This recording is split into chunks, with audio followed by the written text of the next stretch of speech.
ਚੜੂੰਨੀ ਸਾਹਿਬ ਪੰਜਾਬ ਦੇ ਵਿੱਚ ਆ ਰਹੇ ਨੇ, ਪੰਜਾਬ ਦੇ ਵਿੱਚ ਚੋਣਾਂ ਲੜਨ ਦੀ ਗੱਲ ਕਰਦੇ ਨੇ। ਜਿਵੇਂ ਉਹਨਾਂ ਨੇ ਕਿਹਾ ਕਿ ਜੇਕਰ ਪੰਜਾਬ ਦੇ ਲੋਕ ਚਾਹੁਣਗੇ ਤਾਂ ਉਸ ਤਰ੍ਹਾਂ ਦਾ ਫੈਸਲਾ ਲੈਣਗੇ। ਜੇ ਸਿੱਧੇ ਸ਼ਬਦਾਂ 'ਚ ਉਹਨਾਂ ਨੇ ਕਿਹਾ ਕਿ ਜੇ ਪੰਜਾਬ ਦੇ ਲੋਕਾਂ ਨੇ ਕਿਹਾ ਕਿ ਤੁਸੀਂ ਚੋਣ ਲੜੋ ਤਾਂ ਮੈਂ ਚੋਣ ਲੜ ਲਵਾਂਗਾ।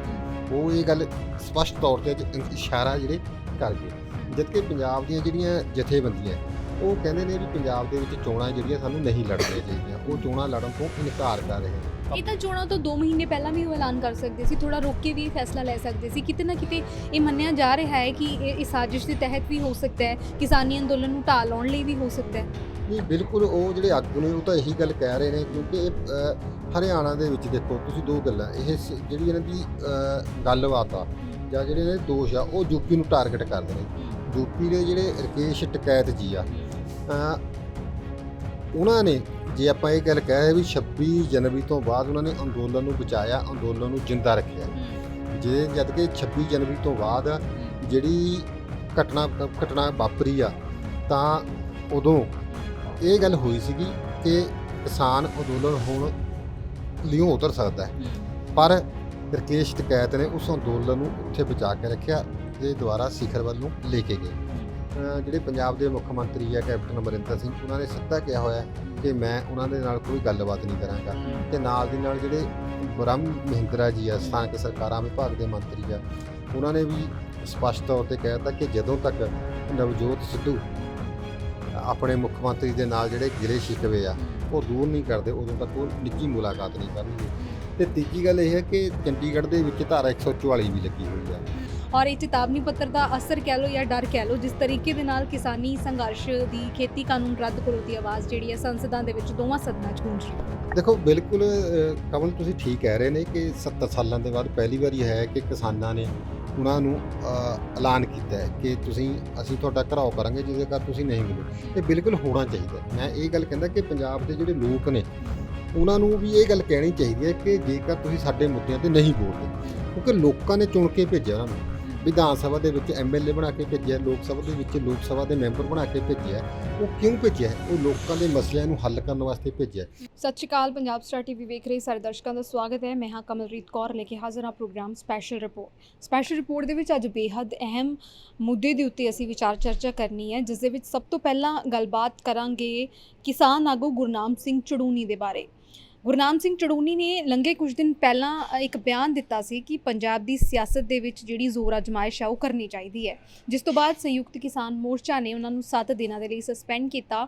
ਔਰ ਅੱਜ ਇੱਕ ਵੱਡਾ ਧਮਾਕਾ ਗੁਰਨਾਮ ਸਿੰਘ ਚੜੂੰਨੀ ਨੇ ਮਿਸ਼ਨ ਪੰਜਾਬ 2022 ਨੂੰ ਲੈ ਕੇ ਕੀਤਾ ਹੈ। ਉਹਨਾਂ ਨੇ ਐਲਾਨ ਕੀਤਾ ਹੈ ਕਿ ਉਹ ਪੰਜਾਬ ਦੇ ਵਿੱਚ 2022 ਵਿਧਾਨ ਸਭਾ ਚੋਣਾਂ ਲੜਨਗੇ। ਜਦੋਂ ਤੱਕ ਪੰਜਾਬੀ ਉਹਨਾਂ ਦਾ ਸਾਥ ਦੇਣਗੇ, ਉਹ ਸਿਆਸਤ ਦੇ ਵਿੱਚ ਜ਼ੋਰ ਅਜਮਾਇਸ਼ ਕਰਦੇ ਰਹਿਣਗੇ। ਇਹ ਉਹਨਾਂ ਦੇ ਇਸ ਬਿਆਨ ਤੋਂ ਬਾਅਦ ਚਰਚਾਵਾਂ ਚੱਲ ਕੇ ਆ ਰਹੀਆਂ ਨੇ ਕਿ ਸੰਯੁਕਤ ਕਿਸਾਨ ਮੋਰਚਾ ਦੇ ਵੱਲੋਂ ਉਹਨਾਂ ਦੀ ਬਰਖਾਸਤਗੀ ਦੀ ਜਿਹੜੀ ਤਿਆਰੀ ਹੈ ਉਹ ਕਰ ਲਈ ਗਈ ਹੈ। ਇਸ ਦੇ ਨਾਲ ਜੁੜੇ ਹੋਏ ਅਹਿਮ ਪਹਿਲੂਆਂ ਦੇ ਬਾਰੇ ਵਿਸਥਾਰਪੂਰਵਕ ਚਰਚਾ ਕਰਾਂਗੇ। ਸਾਡੇ ਨਾਲ ਮੌਜੂਦ ਨੇ ਸੀਨੀਅਰ ਪੱਤਰਕਾਰ ਜੈ ਸਿੰਘ ਛਿੱਬਰ। ਸਰ, ਬਹੁਤ-ਬਹੁਤ ਸਵਾਗਤ ਹੈ। ਧੰਨਵਾਦ ਕਮਲ ਜੀ। ਸਰ, ਗੁਰਨਾਮ ਸਿੰਘ ਚੜੂੰਨੀ ਦਾ ਪਹਿਲਾਂ ਸਿਆਸਤ ਦੇ ਵਿੱਚ ਜ਼ੋਰ ਅਜਮਾਇਸ਼ ਕਰਨ ਦਾ ਬਿਆਨ ਆਉਂਦਾ ਹੈ, ਫਿਰ ਉਹਨਾਂ ਦੀ ਸਸਪੈਂਸ਼ਨ ਹੁੰਦੀ ਹੈ, ਔਰ ਹੁਣ ਇੱਕ ਵੱਡਾ ਐਲਾਨ ਕਿ ਪੰਜਾਬ ਦੀ ਸਿਆਸਤ ਦੇ ਵਿੱਚ ਉਹ ਕੁੱਦ ਰਹੇ ਨੇ, ਯਾਨੀ ਕਿ ਪੰਜਾਬ ਵਿਧਾਨ ਸਭਾ ਚੋਣਾਂ ਮਿਸ਼ਨ 2022 ਜਿਹੜਾ ਹੈ ਉਸ ਦੇ ਵਿੱਚ ਚੋਣਾਂ ਲੜਨਗੇ ਔਰ ਸਿਆਸਤ ਦੇ ਵਿੱਚ ਫੈਸਲਾ ਕਰਨਗੇ। ਪੰਜਾਬ ਦੀ ਕਿਸਮਤ ਦਾ ਹਵਾਲਾ ਉਹਨਾਂ ਨੇ ਇਹ ਦਿੱਤਾ ਹੈ ਕਿ ਪੰਜਾਬ ਨੂੰ ਬਦਲਣ ਦੇ ਲਈ ਖਾਸ ਤੌਰ 'ਤੇ ਇਹ ਜਿਹੜੀ ਫੈਸਲਾ ਹੈ, ਇਹ ਜਿਹੜੀ ਸੋਚ ਹੈ ਅਪਣਾਈ ਗਈ ਹੈ।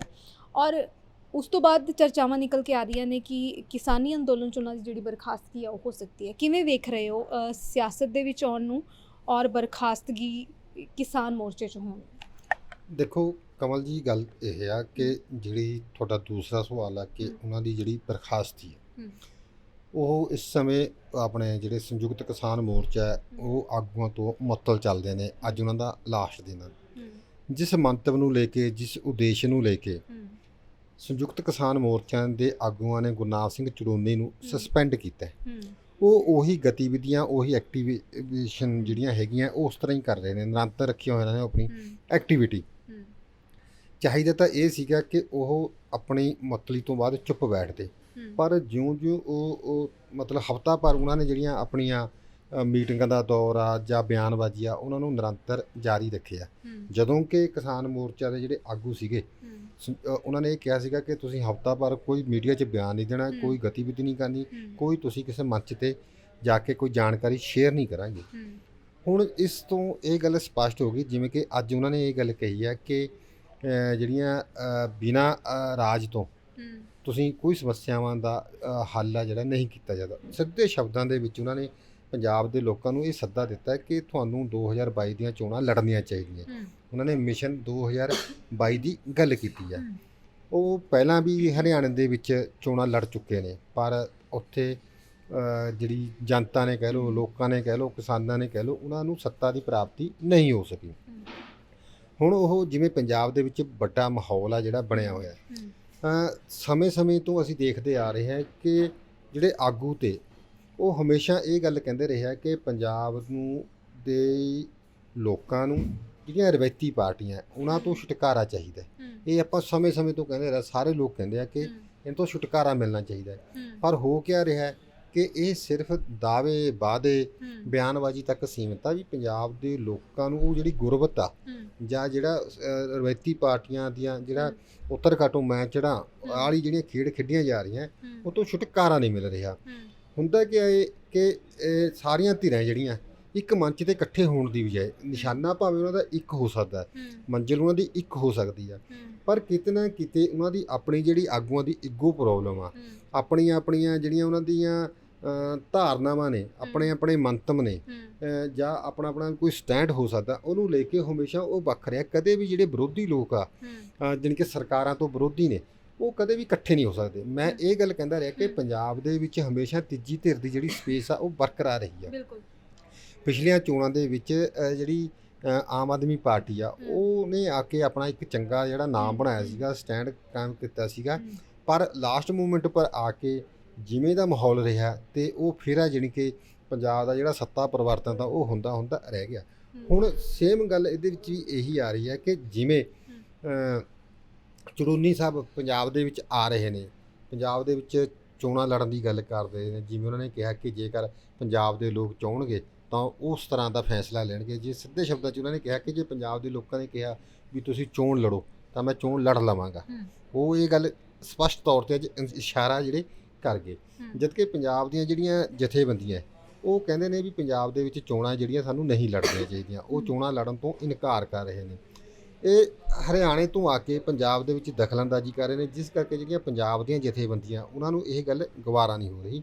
ਕਿਤੇ ਨਾ ਕਿਤੇ ਇਹ ਗੱਲ ਆ ਜਿਹੜੀ ਕਿ ਚਰਚਾਵਾਂ ਚੱਲ ਰਹੀਆਂ ਨੇ, ਜਾਂ ਉਹ ਲੀਡਰਸ਼ਿਪ ਦੇ ਜਿਹੜੇ ਆਗੂ ਨੇ ਉਹ ਇਹ ਗੱਲ ਕਹਿ ਰਹੇ ਨੇ ਕਿ ਹਰਿਆਣੇ ਦੇ ਵਿੱਚ ਆ ਜਿਹੜੀ ਕਿ ਆਪਣੀ ਐਕਟੀਵਿਟੀ ਕਰਨ ਦੀ ਬਜਾਏ ਉਹ ਪੰਜਾਬ ਦੀ ਜਿਹੜੀ ਲੀਡਰਸ਼ਿਪ ਆ ਜਾਂ ਕਿਸਾਨਾਂ ਨੂੰ ਦੋ ਫਾੜ ਕਰਨ ਦਾ ਯਤਨ ਕਰ ਰਹੇ ਨੇ ਕਿ ਸਰਕਾਰ ਦੇ ਜਿਹੜੇ ਮਨਸੂਬੇ ਨੇ, ਕੇਂਦਰ ਸਰਕਾਰ ਨੇ, ਉਹਨਾਂ ਦੀ ਪੂਰਤੀ ਵਾਲੇ ਪਾਸੇ ਨੂੰ ਜਿਹੜੇ ਕੰਮ ਆ ਉਹ ਕੀਤੇ ਜਾ ਸਕਦੇ। ਇਸ ਕਰਕੇ ਜਿਹੜੇ ਗੁਰਨਾਮ ਸਿੰਘ ਚੜੂਨੀ ਆ ਉਹਨਾਂ ਨੂੰ ਰੋਕਿਆ ਜਾ ਰਿਹਾ ਕਿ ਹਜੇ ਚੋਣਾਂ ਵਾਲੀ ਗੱਲ ਆ ਜਾਂ ਚੋਣਾਂ ਦਾ ਜਿਹੜੇ ਮੈਦਾਨ ਵਿੱਚ ਜਾਣ ਦੀ ਗੱਲ ਆ ਉਹ ਨਾ ਕੀਤੀ ਜਾਵੇ, ਕਿ ਨੇੜੇ ਆ ਕੇ ਫੈਸਲਾ ਜਿਹੜਾ ਕੀਤਾ ਜਾਊਗਾ। ਇਹ ਤਾਂ ਚੋਣਾਂ ਤੋਂ 2 ਮਹੀਨੇ ਪਹਿਲਾਂ ਵੀ ਉਹ ਐਲਾਨ ਕਰ ਸਕਦੇ ਸੀ, ਥੋੜਾ ਰੁਕ ਕੇ ਵੀ ਫੈਸਲਾ ਲੈ ਸਕਦੇ ਸੀ। ਕਿਤੇ ਨਾ ਕਿਤੇ ਇਹ ਮੰਨਿਆ ਜਾ ਰਿਹਾ ਹੈ ਕਿ ਇਹ ਸਾਜ਼ਿਸ਼ ਦੇ ਤਹਿਤ ਵੀ ਹੋ ਸਕਦਾ ਹੈ, ਕਿਸਾਨੀ ਅੰਦੋਲਨ ਨੂੰ ਢਾਹ ਲਾਉਣ ਲਈ ਵੀ ਹੋ ਸਕਦਾ ਹੈ। ਨਹੀਂ, ਬਿਲਕੁਲ ਉਹ ਜਿਹੜੇ ਆਗੂ ਨੇ ਉਹ ਤਾਂ ਇਹੀ ਗੱਲ ਕਹਿ ਰਹੇ ਨੇ, ਕਿਉਂਕਿ ਇਹ ਹਰਿਆਣਾ ਦੇ ਵਿੱਚ ਦੇਖੋ ਤੁਸੀਂ ਦੋ ਗੱਲਾਂ, ਇਹ ਜਿਹੜੀ ਇਹਨਾਂ ਦੀ ਗੱਲਬਾਤ ਆ ਜਾਂ ਜਿਹੜੇ ਇਹਨਾਂ ਦੇ ਦੋਸ਼ ਆ ਉਹ ਯੂਪੀ ਨੂੰ ਟਾਰਗੇਟ ਕਰਦੇ ਨੇ। ਯੂਪੀ ਦੇ ਜਿਹੜੇ ਰਕੇਸ਼ ਟਕੈਤ ਜੀ ਆ, ਉਹਨਾਂ ਨੇ ਜੇ ਆਪਾਂ ਇਹ ਗੱਲ ਕਹਿ ਰਹੇ ਵੀ 26 ਜਨਵਰੀ ਤੋਂ ਬਾਅਦ ਉਹਨਾਂ ਨੇ ਅੰਦੋਲਨ ਨੂੰ ਬਚਾਇਆ, ਅੰਦੋਲਨ ਨੂੰ ਜਿੰਦਾ ਰੱਖਿਆ। ਜੇ ਜਦ ਕਿ 26 ਜਨਵਰੀ ਤੋਂ ਬਾਅਦ ਜਿਹੜੀ ਘਟਨਾ ਵਾਪਰੀ ਆ ਤਾਂ ਉਦੋਂ ਇਹ ਗੱਲ ਹੋਈ ਸੀਗੀ ਕਿ ਕਿਸਾਨ ਅੰਦੋਲਨ ਹੋਣ ਲਿਓ ਉਤਰ ਸਕਦਾ ਹੈ, ਪਰ ਰਕੇਸ਼ ਟਕੈਤ ਨੇ ਉਸ ਅੰਦੋਲਨ ਨੂੰ ਉੱਥੇ ਬਚਾ ਕੇ ਰੱਖਿਆ ਦੇ ਦੁਆਰਾ ਸਿਖਰ ਵੱਲ ਨੂੰ ਲੈ ਕੇ ਗਏ। ਤੇ ਇਹ ਬਾਰ-ਬਾਰ ਯੂਪੀ ਦੇ ਵਿੱਚ ਕਹਿ ਰਹੇ ਨੇ ਕਿ ਯੂਪੀ ਦੇ ਵਿੱਚ ਜਿਹੜਾ ਅੰਦੋਲਨ ਆ ਇਹ ਬੀਜੇਪੀ ਨੂੰ ਹਰਾਉਣ ਦੀ ਗੱਲ ਕਰਦੇ ਨੇ, ਬੀਜੇਪੀ ਦਾ ਹਰਾਉਣ ਵਾਸਤੇ ਮਿਸ਼ਨ ਕਰ ਦੀ ਗੱਲ ਉਹਨਾਂ ਨੇ ਚੱਲੀ ਆ। ਉਹਨਾਂ ਨੇ ਹਰਿਆਣਾ ਦੇ ਵਿੱਚ ਵੀ ਕਈ ਜਿਹੜੀਆਂ ਪੰਚਾਇਤਾਂ ਕੀਤੀਆਂ, ਇਸ ਕਰਕੇ ਜਿਹੜੀਆਂ ਹਰਿਆਣਾ ਦੇ ਵਿੱਚ ਪੰਚਾਇਤਾਂ ਕੀਤੀਆਂ, ਖਾਪ ਪੰਚਾਇਤਾਂ ਕੀਤੀਆਂ ਜਾਂ ਉੱਥੇ ਉਹਨਾਂ ਨੇ ਆਪਣਾ ਕੋਈ ਮਿਸ਼ਨ ਚਲਾਇਆ, ਜਿਹੜੇ ਪੰਜਾਬ ਦੇ ਆਗੂ ਤੇ ਉਹ ਹਰਿਆਣਾ ਦੇ ਵਿੱਚ ਵੀ ਗਏ। ਇੱਥੇ ਜਿਹੜੇ ਗੁਰਨਾਮ ਸਿੰਘ ਚੜੂਨੀਆ ਹਰਿਆਣਾ ਨੂੰ ਇਹਨਾਂ ਦਾ ਜਿਹੜੀ ਆਪਾਂ ਕਹਿੰਦੇ ਪਿਛੋਕੜ ਆ, ਪ੍ਰਿਸ਼ਟ ਭੂਮੀ ਆ, ਉਹ ਹਰਿਆਣਾ ਹੋਣ ਕਰਕੇ ਇਹਨਾਂ ਨੂੰ ਕਿਤੇ ਨਾ ਕਿਤੇ ਇਹ ਲੱਗਿਆ ਕਿ ਪੰਜਾਬ ਦੇ ਆਗੂਆਂ ਨੇ ਜਾਂ ਰਕੇਸ਼ ਟਕੈਤ ਜਾਂ ਜਿਹੜੇ ਉਹਦੇ ਹਰਿਆਣੇ 'ਚ ਦਖਲ ਦੇ ਰਿਹਾ। ਇਸ ਕਰਕੇ ਇਹਨਾਂ ਨੇ ਇੱਧਰ ਪਾਸੇ ਨੂੰ, ਪੰਜਾਬ ਵਾਲੇ ਪਾਸੇ ਨੂੰ ਜਿਹੜਾ ਮੁੱਖ ਮੋੜਿਆ ਤੇ ਇਹ ਗੱਲ ਹੈ ਜਿਹੜੀ ਕਿ ਕਿਸਾਨਾਂ ਦੇ ਵਿੱਚ ਜਾਂ ਲੋਕਾਂ 'ਚ ਜਾ ਰਹੀ ਹੈ ਕਿ ਇਹ ਜਿਹੜੀ ਕੇਂਦਰੀ ਲੀਡਰਸ਼ਿਪ ਆ ਬੀਜੇਪੀ ਦੀ, ਉਹਨਾਂ ਦੇ ਕਿਤੇ ਨਾ ਕਿਤੇ ਇਸ਼ਾਰੇ ਪਰ ਇਹ ਕੰਮ ਕਰ ਰਿਹਾ। ਹਾਲਾਂਕਿ ਅੱਜ ਉਹਨਾਂ ਨੇ ਇਸ ਗੱਲ ਨੂੰ ਮਨਾ ਕੀਤਾ। ਆਪਾਂ ਵੀ ਇਹ ਗੱਲ ਆਪਣੇ ਜਿਹੜੀ ਕਿ ਇਸ ਗੱਲ ਦੀ ਪੁਸ਼ਟੀ ਨਹੀਂ ਕਰ ਰਹੇ ਕਿ ਉਹ ਵੀ ਬੀਜੇਪੀ ਦੇ ਇਸ਼ਾਰੇ ਤੇ ਕੰਮ। ਹੋ ਸਕਦਾ ਕਿ ਉਹ ਸੱਚਮੁੱਚ ਪੰਜਾਬ ਦਾ ਭਲਾ ਚਾਹੁੰਦੇ ਨੇ, ਕਿਉਂਕਿ ਪੰਜਾਬ ਦੀਆਂ 2022 ਦੇ ਵਿੱਚ ਚੋਣਾਂ ਤੇ ਯੂਪੀ ਦੀਆਂ ਚੋਣਾਂ। ਜੇ ਇੱਥੋਂ ਭਾਜਪਾ ਹਾਰਦੀ ਆ ਤਾਂ ਇੱਥੇ ਦਾ ਜਿਹੜਾ ਮੁੱਢ ਬੰਨਿਆ ਜਾਂਦਾ, ਜਿਹੜੀ ਇੱਥੋਂ ਸ਼ੁਰੂਆਤ ਕੀਤੀ ਜਾਂਦੀ ਆ, ਉਹ ਜਿਵੇਂ ਕਿ 2024 ਨੂੰ ਫਿਰ ਮਿਸ਼ਨ ਮੰਨਣਾ ਚਾਹੀਦਾ। ਉਹ ਜਿਵੇਂ ਉਦਾਹਰਨ ਦੇ ਰਹੇ ਨੇ ਕਿ ਪੰਜਾਬ ਦੇ ਵਿੱਚ 2022 ਦਾ ਜਿਹੜਾ ਮਿਸ਼ਨ ਆ ਉਹਦੀ ਪੂਰਤੀ ਕੀਤਾ ਜਾਵੇ, ਉਸ ਨੂੰ ਫਤਿਹ ਕੀਤਾ ਜਾਵੇ। ਉਸ ਤੋਂ ਬਾਅਦ ਫਿਰ 2 ਸਾਲ ਬਾਅਦ ਲੋਕ ਸਭਾ ਦੀਆਂ ਚੋਣਾਂ 2024 ਦੇ ਵਿੱਚ ਹੋਣੀਆਂ। ਫਿਰ ਇੱਥੇ ਦਾ ਜਿਹੜਾ ਮੈਸੇਜ ਆ ਉਹ ਪੂਰੇ ਦੇਸ਼ ਦੇ ਵਿੱਚ ਦਿੱਤਾ ਜਾਵੇ। ਇਹਨਾਂ ਗੱਲਾਂ ਤੋਂ ਸਿੱਧਾ ਇਹ ਗੱਲ ਤਾਂ ਹੈਗੀ ਹੈ ਕਿ ਕਿਤੇ ਨਾ ਕਿਤੇ ਜਿਹੜੀ ਗੁਰਨਾਮ ਸਿੰਘ ਚੜੂੰਨੀ ਉਹਨਾਂ ਦੀ ਇੱਛਾ ਹੈ, ਉਹਨਾਂ ਦੀ ਮਨਸ਼ਾ ਹੈ, ਉਹ ਚੋਣਾਂ ਲੜਨ ਦੀ ਜ਼ਰੂਰ ਹੈ। ਜਦ ਕਿ ਬਾਕੀ ਦੇ ਜਿਹੜੇ ਕਿਸਾਨ ਆਗੂ ਨੇ ਉਹ ਹਜੇ ਤੱਕ ਇਹੀ ਗੱਲ ਵਾਰ-ਵਾਰ ਉਸ ਮੁਨਕਰ ਹੋ ਰਹੇ ਨੇ ਕਿ ਉਹਨਾਂ ਦੀ ਚੋਣਾਂ ਲੜਨ ਦੀ ਜਾਂ ਵੋਟਾਂ ਦੇ ਵਿੱਚ ਸਿੱਧੇ ਤੌਰ ਤੇ ਸ਼ਮੂਲੀਅਤ ਕਰਨ ਦੀ ਕੋਈ ਇੱਛਾ ਨਹੀਂ ਹੈ।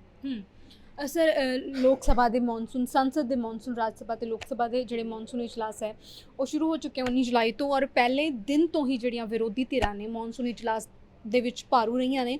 ਕਿਸਾਨ ਆਗੂਆਂ ਦੀ ਸਟੇਟਮੈਂਟ ਮੈਂ ਸੁਣ ਰਹੀ ਸੀ, ਉਹ ਕਹਿੰਦੇ ਕਿ ਆਜ਼ਾਦੀ ਦੇ 70 ਸਾਲਾਂ ਬਾਅਦ ਅਜਿਹਾ ਮੌਕਾ ਪਹਿਲੀ ਵਾਰੀ ਆਇਆ ਜਦੋਂ ਵਿਰੋਧੀ ਧਿਰਾਂ ਨੇ ਹੁੱਬ ਕੇ ਕਿਸੇ ਮੁੱਦੇ ਨੂੰ ਲੈ ਕੇ ਆਵਾਜ਼ ਚੁੱਕੀ ਹੋਵੇ, ਔਰ ਪਹਿਲੀ ਵਾਰ ਹੋਇਆ ਕਿ ਪ੍ਰਧਾਨ ਮੰਤਰੀ ਨੂੰ ਬੋਲਣ ਦਾ ਮੌਕਾ ਹੀ ਨਾ ਮਿਲਿਆ ਹੋਵੇ। ਔਰ ਇਸ ਸਭ ਦੇ ਵਿਚਾਲੇ 2 ਦਿਨ ਸਰ ਇੱਕ ਖੇਤੀ ਕਾਨੂੰਨਾਂ ਤੋਂ ਇਲਾਵਾ ਇੱਕ ਜਾਸੂਸੀ ਦਾ ਮੁੱਦਾ ਜਿਹੜਾ ਹੈ ਕਾਫੀ ਭਾਰੂ ਰਿਹਾ ਹੈ ਲੋਕ ਸਭਾ ਦੇ ਵਿੱਚ।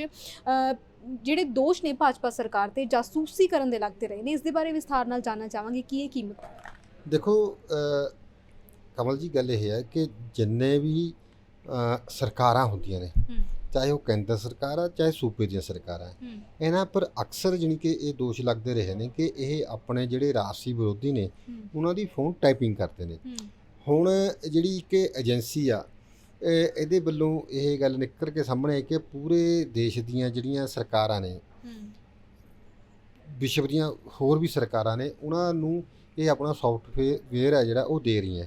ਉਹਨਾਂ ਦਾ ਤਾਂ ਇਹ ਦਾਅਵਾ ਹੈ ਕਿ ਸੌਫਟਵੇਅਰ ਆ ਜਿਹੜੀਆਂ ਸਰਕਾਰਾਂ ਦੇ ਖਿਲਾਫ ਹਿੰਸਾ ਫੈਲਾਉਣ ਵਾਲੇ ਅੱਤਵਾਦੀ, ਵੱਖਵਾਦੀ ਜਾਂ ਹੋਰ ਉਹਨਾਂ ਦੀ ਪਕੜ ਕਰਨ ਵਾਸਤੇ, ਉਹਨਾਂ ਦੀ ਪਰ ਨਜ਼ਰ ਰੱਖਣ ਵਾਸਤੇ ਸੌਫਟਵੇਅਰ ਬਣਾਇਆ ਗਿਆ, ਤਾਂ ਕਰਕੇ ਦਿੱਤਾ ਜਾ ਰਿਹਾ। ਪਰ ਦੂਜੇ ਪਾਸੇ ਜਿਵੇਂ ਕਿ ਹੁਣ ਜਿਹੜੀ ਮੀਡੀਆ ਦੇ ਵਿੱਚ ਰਿਪੋਰਟਾਂ ਸਾਹਮਣੇ ਆ ਰਹੀਆਂ, ਉਹਦੇ ਮੁਤਾਬਕ ਸਰਕਾਰ ਨੇ ਪਿਛਲੇ ਦਿਨਾਂ ਦੇ ਦੌਰਾਨ ਵੱਡੇ ਪੱਧਰ 'ਤੇ ਜਿਹੜੇ ਰਾਜਸੀ ਆਗੂ ਨੇ, 40 ਦੇ ਕਰੀਬ ਪੱਤਰਕਾਰ ਨੇ, ਆਰਟੀਆਈ ਕਾਰਕੁਨ ਨੇ, ਜਾਂ ਵੱਖ-ਵੱਖ ਧਰਮਾਂ ਨਾਲ ਵੱਖ-ਵੱਖ ਵਰਗਾਂ ਦੀ ਲੜਾਈ ਕਰਨ ਵਾਲੇ ਲੋਕ ਨੇ ਜਿਹੜੇ, ਉਹਨਾਂ ਦੇ ਜਿਹੜੇ ਫੋਨ ਆ ਉਹ ਟਾਈਪ ਕੀਤੇ ਗਏ। ਦੇਖੋ, ਪਹਿਲੀ ਗੱਲ ਤਾਂ ਇਹ ਸਿੱਧੀ ਕਿਸੇ ਵੀ ਵਿਅਕਤੀ ਦੇ ਜਿਹੜੇ ਨਿੱਜੀ ਅਧਿਕਾਰ ਨੇ, ਉਹਨਾਂ ਦੀ ਆਜ਼ਾਦੀ ਆ, ਉਹ 'ਤੇ ਇੱਕ ਤਰ੍ਹਾਂ ਦਾ ਇਹ ਸਿੱਧਾ ਹਮਲਾ ਹੈ। ਇਹ ਅਜਿਹਾ ਨਹੀਂ ਹੋਣਾ ਚਾਹੀਦਾ। ਪਰ ਜਿਹੜੀਆਂ ਸਰਕਾਰਾਂ ਹੈ ਉਹ ਆਪਣੇ ਮਨਸੂਬੇ ਵਿੱਚ ਸਫਲ ਹੋਣ ਵਾਸਤੇ ਜਾਂ ਵਿਰੋਧੀਆਂ ਨੂੰ ਕੁਚਲਣ ਵਾਸਤੇ ਜਿਹੜੇ ਅਜਿਹੇ ਲੋਕਾਂ ਦੇ ਜਿਹੜੇ ਫੋਨ ਆ ਉਹ ਟਾਈਪ ਕਰਦੇ ਰਹੇ ਨੇ। ਹੁਣ ਤੁਸੀਂ ਦੇਖੋ, JNU ਦੇ ਵਿਦਿਆਰਥੀ ਆ ਜਿਹੜੇ ਆਗੂ ਨੇ, ਉਹਨਾਂ ਦੇ ਵੀ ਫੋਨ ਟਾਈਪ ਹੋ ਰਹੇ ਸੀਗੇ ਪਿਛਲੇ ਦਿਨਾਂ ਦੇ ਦੌਰਾਨ। JNU ਹੈ ਜਿਹੜੀ ਜਵਾਹਰ ਲਾਲ ਨਹਿਰੂ ਜਿਹੜੀ ਯੂਨੀਵਰਸਿਟੀ ਆ, ਉੱਥੇ ਕਿੰਨੇ ਅੰਦੋਲਨ ਆ ਜਿਹੜਾ ਉਹ ਸ਼ੁਰੂ ਹੋਇਆ, ਸਰਕਾਰ ਦੇ ਖਿਲਾਫ ਚੱਲਿਆ ਉੱਥੇ।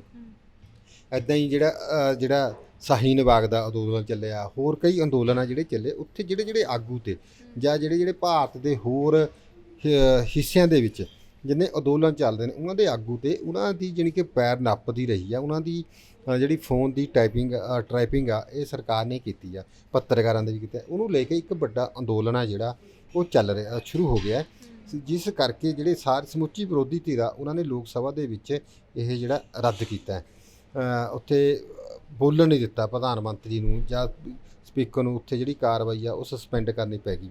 ਹੁਣ ਇਸੇ ਸਿਲਸਿਲੇ ਦੇ ਤਹਿਤ ਕਾਂਗਰਸ ਪਾਰਟੀ ਵੱਲੋਂ ਇੱਕ ਦੇਸ਼ ਵਿਆਪੀ ਜਿਹੜਾ ਅੰਦੋਲਨ ਆ ਉਹ ਸ਼ੁਰੂ ਕੀਤਾ ਗਿਆ, ਜਿਹਦੇ ਤਹਿਤ ਉਹਨਾਂ ਨੇ ਵੀਰਵਾਰ ਨੂੰ ਸਮੁੱਚੇ ਦੇਸ਼ ਦੇ ਵਿੱਚ ਇੱਕ ਜਿਹੜਾ ਹੜਤਾਲ ਆ ਉਹ ਕਰ ਰਹੇ ਨੇ, ਤੇ ਆਪਣੇ ਜਿਹੜੇ ਸੂਬਿਆਂ ਦੇ ਰਾਜਪਾਲ ਆ ਉਹਨਾਂ ਨੂੰ ਇੱਕ ਮੰਗ ਪੱਤਰ ਦੇਣਗੇ ਤੇ ਘਿਰਾਓ ਕਰਨਗੇ, ਜਿਹਦੇ ਵਿੱਚ ਸਿੱਧੀ ਉਹ ਡਿਮਾਂਡ ਕਰਦੇ ਆ ਕਿ ਜਿਹੜੀ ਉਹ ਫੋਨ ਟਾਈਪਿੰਗ ਆ, ਜਾਸੂਸੀ ਆ, ਉਹਦੇ ਵਿੱਚ ਇੱਕ ਜਿਹੜੀ ਸੁਪਰੀਮ ਕੋਰਟ ਆ ਉਹਦੀ ਨਿਗਰਾਨੀ ਹੇਠ ਆ ਜਿਹੜੀ ਇਹਦੀ ਇਨਕੁਆਇਰੀ ਹੋਣੀ ਚਾਹੀਦੀ ਆ।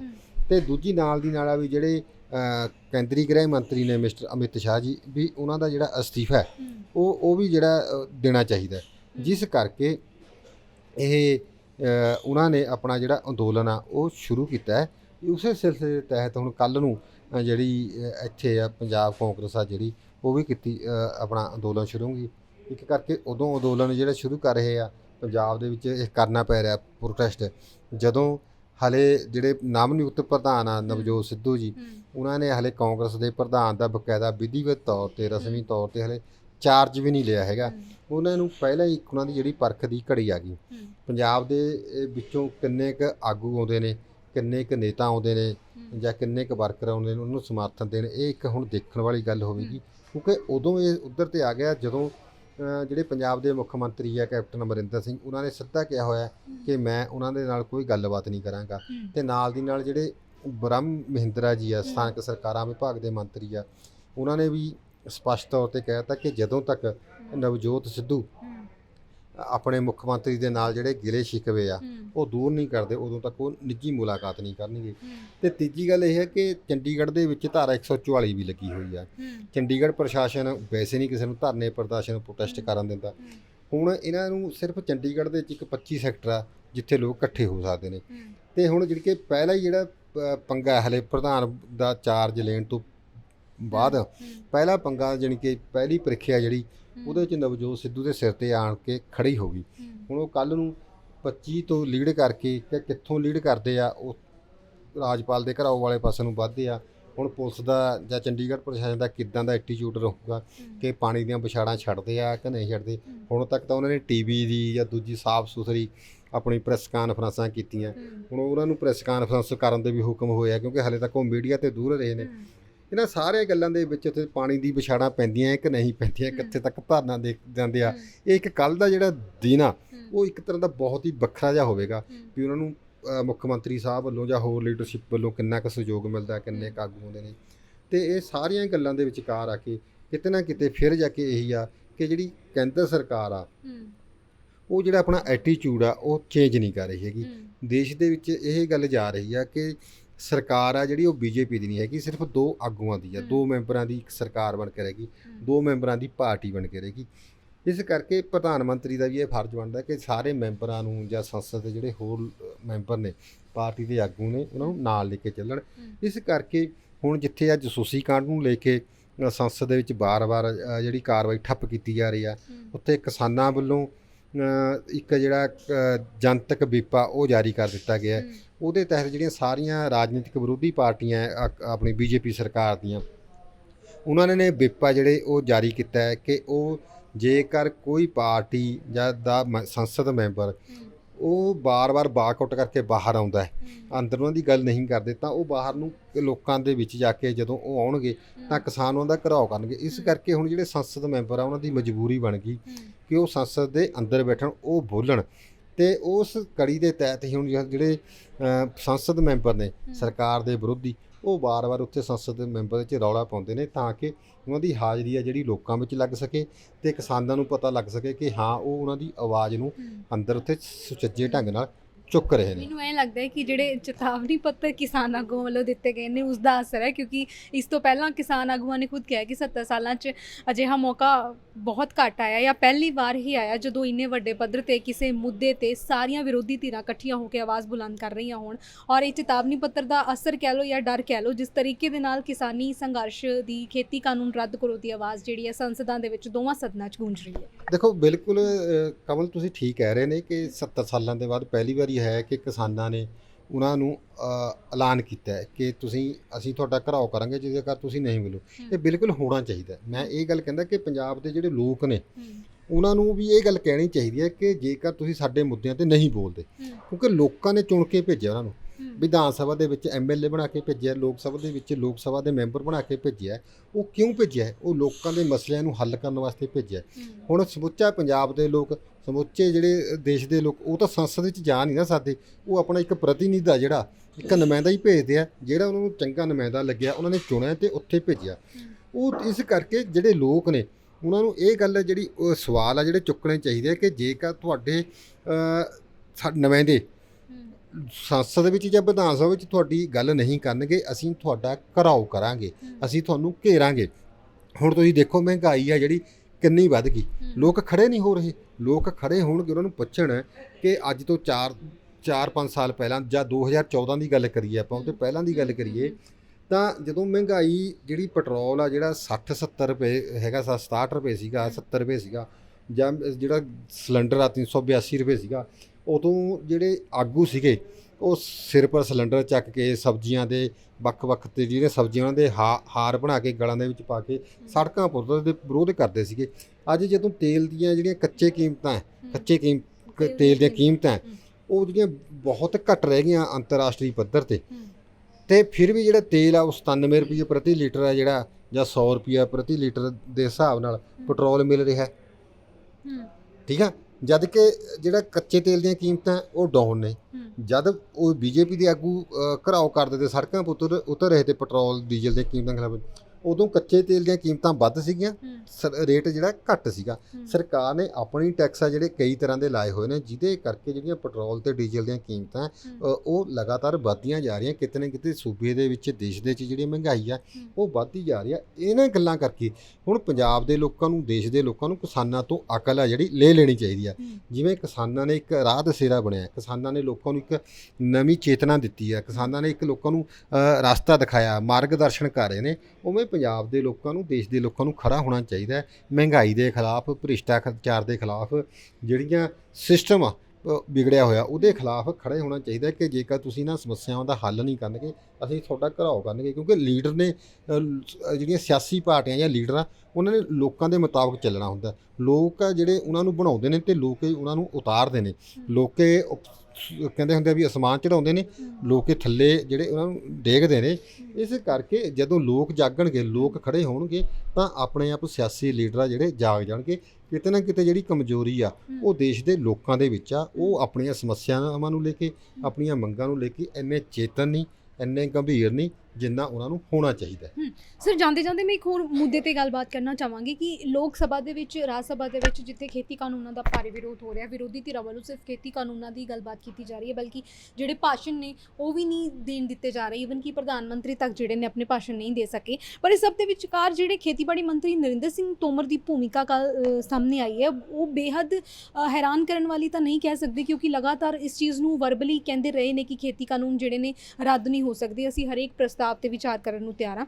ਉਹਨਾਂ ਨੇ ਲਿਖਤੀ ਇਹ ਚੀਜ਼ ਜਿਹੜੀ ਆ ਲੋਕ ਸਭਾ ਦੇ ਵਿੱਚ ਦਿੱਤੀ ਆ, ਲਿਖਤੀ ਇਹ ਚੀਜ਼ ਪੇਸ਼ ਕੀਤੀ ਆ ਕਿ ਖੇਤੀ ਕਾਨੂੰਨ ਜਿਹੜੇ ਨੇ ਰੱਦ ਨਹੀਂ ਹੋਣਗੇ, ਬਾਕੀ ਜਿਹੜੀ ਵਿਚਾਰ ਕਰਨ ਨੂੰ ਅਸੀਂ ਤਿਆਰ ਆ। ਔਰ ਨਾਲ ਹੀ ਜਿਹੜੇ ਕਿਸਾਨ ਸ਼ਹੀਦ ਹੋਏ ਨੇ ਅੰਦੋਲਨ ਦੇ ਦੌਰਾਨ, ਉਹਨਾਂ ਦੇ ਮੁਆਵਜ਼ੇ ਨੂੰ ਲੈ ਕੇ ਉਹਨਾਂ ਨੇ ਸਾਫ਼ ਜਿਹੜੀ ਕੋਰੀ ਨਾ ਉਹ ਕੀਤੀ ਹੈ। ਉਹ ਕਹਿੰਦੇ ਕਿ ਜਦੋਂ ਸਾਡੇ ਕੋਲ ਕੋਈ ਰਿਕਾਰਡ ਹੀ ਨਹੀਂ ਤੇ ਅਸੀਂ ਮੁਆਵਜ਼ਾ ਕਿਉਂ ਦਈਏ। ਦੇਖੋ, ਜਦੋਂ ਕਮਲ ਇਹ ਆ, ਜਦੋਂ ਜਿਹੜੀ ਬੀਜੇਪੀ ਦੀ ਸਰਕਾਰ ਆ ਉਹਨਾਂ ਨੇ ਧਾਰ ਹੀ ਲਿਆ ਕਿ ਅਸੀਂ ਜਿਹੜੇ ਕਾਨੂੰਨ ਆ ਉਹ ਰੱਦ ਨਹੀਂ ਕਰਨੇ, ਕਿਸਾਨਾਂ ਦਾ ਭਲਾ ਨਹੀਂ ਕਰਨਾ। ਉਹਨਾਂ ਦੇ ਭਾਵੇਂ ਤਾਂ ਜਿਹੜੇ 500 ਕਿਸਾਨ, 550 ਕਿਸਾਨ ਮਰੇ ਆ, ਉਹਨਾਂ ਦੇ ਮੁਤਾਬਕ ਤਾਂ ਹੋਰ ਜਿੰਨੇ ਮਰ ਜਾਣ, ਜਿੰਨੇ ਮਰਜ਼ੀ ਸ਼ਹੀਦ ਹੋ ਜਾਣ। ਜਦ ਉਹਨਾਂ ਦੀ ਨਫ਼ਰਤ ਤੇ ਕਿਸਾਨਾਂ ਪ੍ਰਤੀ ਹੋ ਗਈ, ਫਿਰ ਉਹਨਾਂ ਦੇ ਭਾਵੇਂ ਤਾਂ ਇੱਕ ਕਿਸਾਨ ਸ਼ਹੀਦ ਹੋਵੇ, 1000 ਕਿਸਾਨ ਸ਼ਹੀਦ ਹੋਵੇ, 10,000 ਕਿਸਾਨ, ਉਹਨਾਂ ਦੇ ਭਾਵੇਂ ਕੋਈ ਹੋਰ ਨਹੀਂ। ਜਦ ਕਿ ਸਹੀ ਗੱਲ ਤਾਂ ਇਹ ਆ ਕਿ ਉਹਨਾਂ ਨੂੰ ਆਪਣਾ ਅੜੀਅਲ ਰਵੱਈਆ ਛੱਡ ਕੇ ਸਰਕਾਰ ਨੂੰ ਕਿਸਾਨਾਂ ਨਾਲ ਗੱਲਬਾਤ ਕਰਨੀ ਚਾਹੀਦੀ ਹੈ। ਕੋਈ ਵੀ ਮਸਲਾ ਬਿਨਾਂ ਗੱਲਬਾਤ ਤੋਂ ਸਿਰੇ ਨਹੀਂ ਚੜ੍ਹਦਾ। ਠੀਕ ਆ, ਕਿਸਾਨ 2 ਸਾਲ 2021 ਚੱਲਦਾ, 3 ਸਾਲ ਰਹਿ ਗਏ ਚੋਣਾਂ ਹੋਣ ਨੂੰ, 24 ਦੇ ਵਿੱਚ ਚੋਣਾਂ, ਕਿੰਨੀ ਕੁ ਦੇਰ ਸਰਕਾਰ ਚੱਲੂਗੀ। ਜਿੱਦਣ ਉਹ ਅੰਦੋਲਨ ਆ ਜਿਹੜਾ ਸ਼ੁਰੂ ਹੋ ਗਿਆ, ਉਹ ਤੋਂ ਬਾਅਦ ਫਿਰ ਜਿਹੜੀ ਸਰਕਾਰ ਆ ਉਹਦੇ ਬਗਾਵਤ ਸ਼ੁਰੂ ਹੋ ਜਾਊਗੀ। ਹੁਣ ਜਿਹੜੀਆਂ ਪੰਚਾਇਤੀ ਚੋਣਾਂ ਯੂਪੀ ਦੇ ਵਿੱਚ ਹੋਈਆਂ, ਉੱਥੇ ਸਰਕਾਰ ਹਾਰੀ ਹੋ ਆ ਨਾ, ਤੇ ਵੈਸਟ ਬੰਗਾਲ 'ਚ ਹੋਈਆਂ, ਕੇਰਲਾ 'ਚ ਹੋਈਆਂ, ਉੱਥੇ ਬੀਜੇਪੀ ਦੀ ਸਥਿਤੀ ਕਹਿ ਰਹੀ ਆ। 2022 ਦੀਆਂ ਚੋਣਾਂ ਹੋਣ ਜਾਣੀਆਂ। ਪੰਜਾਬ ਦੇ ਵਿੱਚ ਭਾਜਪਾ ਦੇ ਜਿਹੜੇ ਆਗੂ ਆ ਉਹਨਾਂ ਦਾ ਲਗਾਤਾਰ ਘਰਾਓ ਕੀਤਾ ਜਾ ਰਿਹਾ। ਯੂਪੀ ਦੇ ਵਿੱਚ ਘਰਾਓ ਸ਼ੁਰੂ ਹੋ ਗਿਆ, ਲੋਕ ਉੱਠਣੇ ਸ਼ੁਰੂ ਹੋ ਗਏ। ਇਸ ਕਰਕੇ ਜੇ ਮੰਨ ਲਓ ਪੰਜਾਬ ਦੇ ਤੇ ਯੂਪੀ ਦੇ ਵਿੱਚ ਵੀ ਬੀਜੇਪੀ ਹਾਰ ਜਾਂਦੀ ਆ ਜਾਂ ਇਹਨਾਂ ਦੀਆਂ ਬਹੁਤ ਜ਼ਿਆਦਾ ਮਾੜੀ ਪੋਜੀਸ਼ਨ ਹੁੰਦੀ ਆ, ਤਾਂ ਫਿਰ ਕੀ ਕਰੋਗੇ ਤੁਸੀਂ? ਜਿਹੜੇ ਲੋਕਾਂ ਵਾਸਤੇ ਕਾਨੂੰਨ ਬਣਾਇਆ, ਜਦ ਉਹ ਲੋਕ ਕਹਿ ਰਹੇ ਨੇ ਕਿ ਸਾਡੇ ਕਾਨੂੰਨ ਆ ਜਿਹੜਾ ਸਾਡੇ ਬਸ ਦੀ ਗੱਲ ਨਹੀਂ, ਸਾਡੇ ਹਿੱਤ ਦੀ ਗੱਲ ਨਹੀਂ, ਸਾਡੇ ਹੱਕ ਦੀ ਗੱਲ ਨਹੀਂ, ਫਿਰ ਤੁਸੀਂ ਕਿਉਂ ਉੱਧਰ ਬਾਰ-ਬਾਰ ਉਹੀ ਗੱਲ ਕਰੀ ਜਾਂਦਾ? ਇਸ ਕਰਕੇ ਅੜੀਅਲ ਆ ਜਿਹੜੀ ਉਹ ਛੱਡ ਦੇਣੀ ਚਾਹੀਦੀ ਆ। ਕਿਸੇ ਮਸਲੇ ਪਰ ਬੈਠ ਕੇ ਟੇਬਲ ਟਾਕ ਆ ਜਿਹੜੀ ਕਰਨੀ ਚਾਹੀਦੀ ਆ। ਬਾਰ-ਬਾਰ ਝੂਠ ਬੋਲਣ ਦਾ ਕੋਈ ਫਾਇਦਾ ਨਹੀਂ। ਮੰਨ ਲਓ ਅਗਲੀ ਸਰਕਾਰ ਆ ਗਈ ਜਾਂ 2024 ਤੱਕ ਨਹੀਂ ਕਰਦੇ, ਕੋਈ ਨਵਾਂ ਲੀਡਰਸ਼ਿਪ ਪੈਦਾ ਹੁੰਦੀ ਆ, ਉਹ ਸੂਬੇ ਦੇ ਵਿੱਚ ਜਾਂ ਦੇਸ਼ ਦੇ ਵਿੱਚ ਇਹ ਕਿਸਾਨਾਂ ਨਾਲ ਵਾਅਦਾ ਕਰਦੀ ਹੈ ਕਿ ਇਹ ਜਿੱਦਣ ਆ ਕੇ ਅਸੀਂ ਰੱਦ ਕਰ ਦੇਵਾਂਗੇ। ਜੇ ਨਵੀਂ ਸਰਕਾਰ ਬਹੁਮਤ ਕਰਕੇ ਆ ਗਈ, ਬਣ ਜਾਂਦੀ ਆ, ਬੀਜੇਪੀ ਨੂੰ ਹਰਾ ਦਿੰਦੇ ਆ, ਫਿਰ ਨਵੀਂ ਸਰਕਾਰ ਆ ਕੇ ਰੱਦ ਕਰ ਦੂੰਗੀ। ਕਾਨੂੰਨ ਤਾਂ ਰੱਦ ਕਰੇ ਸਕਦੇ ਆ ਨਾ, ਰੱਦ ਕਿਹਨੇ ਕਰਨੇ ਆ? ਲੋਕ ਸਭਾ ਨੇ ਕਰਨੇ ਆ, ਰਾਜ ਸਭਾ ਨੇ ਕਰਨੇ। ਜੇ ਨਵੀਂ ਸਰਕਾਰ ਆ ਗਈ ਉਹ ਰੱਦ ਕਰ ਦੂੰਗੇ, ਫਿਰ ਕਿਆ ਕਰੂਗੇ ਇਹਨਾਂ ਦੇ ਕਾਨੂੰਨ ਬਣਾਏ ਹੋਏ? ਫਿਰ ਤਾਂ ਉਹ ਗੱਲ ਹੋ ਗਈ ਵੀ ਕਹਿੰਦੇ ਵੀ 100 ਗੰਢੇ ਵੀ ਖਾਧੇ ਤੇ 100 ਛਿੱਤਰ ਵੀ ਖਾਦੇ। ਬਹੁਤ ਬਹੁਤ ਸ਼ੁਕਰੀਆ ਸਰ ਸਾਡੇ ਨਾਲ ਜੁੜਨ ਲਈ।